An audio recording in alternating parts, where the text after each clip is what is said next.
Tichitebe mothamanga makamaka nkhani za Namiwa ya pano patu mkulu ameneyo ndizonena kuti no Waku Maula Basitu ndekuti usiku wa leroli akhala akubleya ndithudi ku Maula as we speak panopa mwinaso ndekuti no amenyakale shambaro panopa pajatu amatero rushambaro komano tiyambe ndekuti ndikufotokoza bwinobwino kuti zikuyenda motani. Tinasiyana ponena kuti no ajaji aku high court a Austin Banda anakamba zonena kuti no Namiwa ndekuti mlandu wake uja potenge kuti ndi treason sangathe kuweruzaso ndekuti ku magistrate court koma kunena kuti no ukuyenera upite ku high court chifukwa mlandu uja ngwaukulu ndetu Anamiwa Basitu kunali ndekuti no kutha kwa nkhani zonsezo kumene kuona kuti no ku magistrate court nkhani imene singamvedwe palibenso zoti Anamiwa angakambepo china chiyonse kapena lawyer wawo zosatheka ndipo tu akuyenera apite ku high court mwinaso tingoonera limodzi ka video akakuchokera ndithu kwa lawyer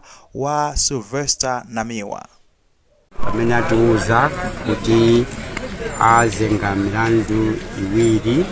kwenikweni mlandu woyamba ndowukira boma ndi mlandu wina wachiwiri umene uli mlandu ofalisa uthenga umene usali woona. Ndiye koti lakuno ku chief resident magistrate lilibe mphamvu zokuti ingamve mlandu wa kuwukira boma choncho mlandu wa bambo Namiwa ukamvedwa ku bwalo lalikulu limene limatchedwa ku high court. Tikanakhoza lero kuwapempha bwalo kuti tulise Namiwa pa belo koma ndizosatheka chifukwa bwalo lakuno ku chief resident magistrate silimamva mlandu wowukira boma. Chabwino mmene tamvera pamenepo komanso kuonera limodzi ameneyo ndi gift mwenye yemwe akuyimira a Sylvester Namiwa pa nkhani zimenezi ngati lawyer wawo ndi apo wafotokoza bwinobwino kunena kuti no analibenso danga lina lililonse loti mwina makana akatha kulembera belo zosatheka mulembera bwanji belo pamene ndekuti akunoti nkhaniyo sikuyenera imvedwe mu court mmenemo kuti mulembere belo kungokamba zona kuti tilembere belo ndekuti yamba kale kumvedwa mmenemo ndesi zingatheke yayi ndeno zinali zovuta kuti chisogolo zake ziyenda motani kodi munthu uyu ndi zonena kuti no apita ku high court ndekuti tsiku lomwero pamenepo zinangokhala ndekuti zangoyima nji komano zinali zovuta kunena kuti even kuti apite ku court tsiku lomwero ku court kuja ku high court kuja ndi zonena kuti ali ndi program yawo tsiku limenelo nthawi imeneyo kunali ndekuti anthu ena ake amene milandu yawo anayita kuipanga schedule anayita kuyita kuyitchera kale kuti tidzayimva tsiku lakuti kumakamba ndekuti tsiku laliloli kodi anakakhasula milandu imene nkuyamba kuva milandu ya Namiwa iye ndayita akhala wapambana chotani zinali zovuta choyamba kuyenera alandire ndekuti mafailo kumene kuchokera ndekuti kuchani ku magistrate court kutumizidwa kukafika ku high court akafika kumene kuja akalandiridwa akapangidwe process mafailo amene ajawa kodi ndekuti ndani amene atenge nkhani ayambe kukambirana majajaja inu kodi muli free ayi kapena ndinu amene muli free ayi inanga inu amwina ine ndili free muitenga nkhani nditenga ngati muitenga nkhani imeneyi ndekuti mukayenera mukhale pasi mupange draft kuti ndi tsiku liti limene mudzayitana Namiwa ndipo mwatumizira uthenga bwinobwino kodi lawyer wawoyo ndani kodi uthenga ukafika bwanji okheza bwino nkhani ndiyonena kuti no amene wamalingana ndi maplani anga mawa ndekuti ndili ndi mlandu oti ndiweruze nkudzaso ndi amene wadzabwire mwina tsiku lina lakero ndekuti akakhazikitsa date limenelo akhala pasino tsopano ndikurani ndikumuuza Namiwa ndi Namiwa ndekuti zachidziwikire akuyenera akakhale malo ena ake amene akagone nanga sanampange release sanampatse belo sangapite ku nyumba kagona nakagona kutino akasungidwa kutino pamenepo tsopano ndi pamene pakubwererano tsopano Maula chifukwa chonena kuti akati atengere malamulo a dziko lino amanena kuti apolisi akathe kumusunga tukamba za apolisi tawa Malawi Police Service eti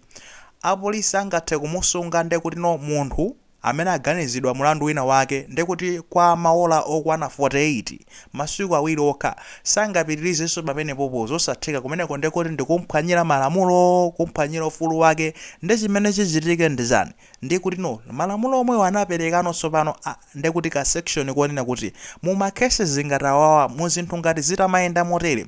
anthu akuyenera ndekuti atengedwe apitisidwe ku Maula kumene ndekuti no ndikundende kumene angathe kukakhala ndi kukagona kumene koko kaya ndi pashamba pomwe tikunenapo kaya ndekuti kachakudya sangakakapeze kumene koko malengenye omwe aja nanga zakundende sizimakhala zolongosoka zakudya zake ndekuti angayenera akuyenera ndekuti akakhale kundende kuja kudikirira ndi kuti date lawo limene azayitanidwe nde Remand kunenedwa imeneyo nde Namiwa mu situation iyi ndi zonena kuti no yakwanano Remand Basitu ndi kuti atumizidwa kuchani ku Maula kumene azikadikirira date limene nonso pano aku high court azampase kunota apita akamve nkhani yakeja nde paja kumene kucharu matha kukhala ko even mwezi mwina so makafika so 90 days myezi itatu so kumene ku Remand iti kamakambaso za myezi itatu so ena akhalako ndithu zaka kumene kuja ku Remand upanda ndete nkhani zawo kumvedwa zoti sukapena zane zinayiwalika samangokhala kumene kuja osachajidwa nkhani zawo osamveka zoti kakazakhala kundende kwa nthawi yaitali bwanji zosaziwika alipo ndithu anthu amene akukhala kuti kumene kuchako Namiwa ndi zonena kuti azikadikira kumeneko kuti nonde kuti a high court azatani azayitani akamve nkhani yawo ndithu nde kuti feti ya Namiwa ruyi kuyenda motero ndithu zimene akumana nazo Namiwa ndi zimenezo ndimawerenga makomenti ena akusangalala kwambiri kuti ya inawerenga even pa Facebook comment imeneyo inadzandikhudza kwambiri kuti no siti kumafika tisikufunika tizifika mapoint amenewo anala amayi ndithu akunena kuti no osangomupha bwanji Namiwayo amene wafika poti bowa kwambiri awamba kuti kuana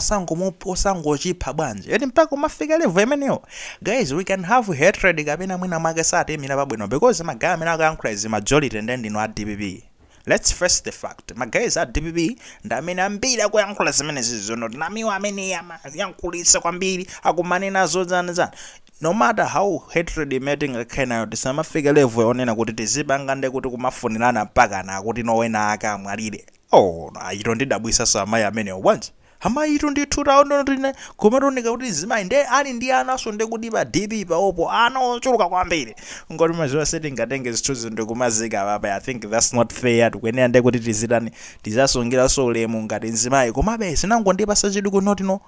alipo ndi anthu amene akuyankhulitsa zambiri kuti no akumanena so Namiwa ameneyi amene azione kumene waziputa dala chani of course ibe ndizonoti ndikamwa yake yomwe yamupangisa zonoti akagwere mu zimenezo siwina aliyese ndikamwa yake choice nali yake kuti noti akhoze kuyankhula zimenezo kapena sangayankhule zimenezo komano we know also kunena kuti no apa pakuseweraponso nde kuti kadzatu kamene team anena kuti no ka intimidation akuyenera amufenya ameneyo cholinga chonena kuti mwina sadzayankhulenso nanga sekufuna kumutseka pakamwa fande takamba kalero masana aja kunoti mkulu amachaja ruyo ma program ena ndi ena mwina anthu ena afoyo rino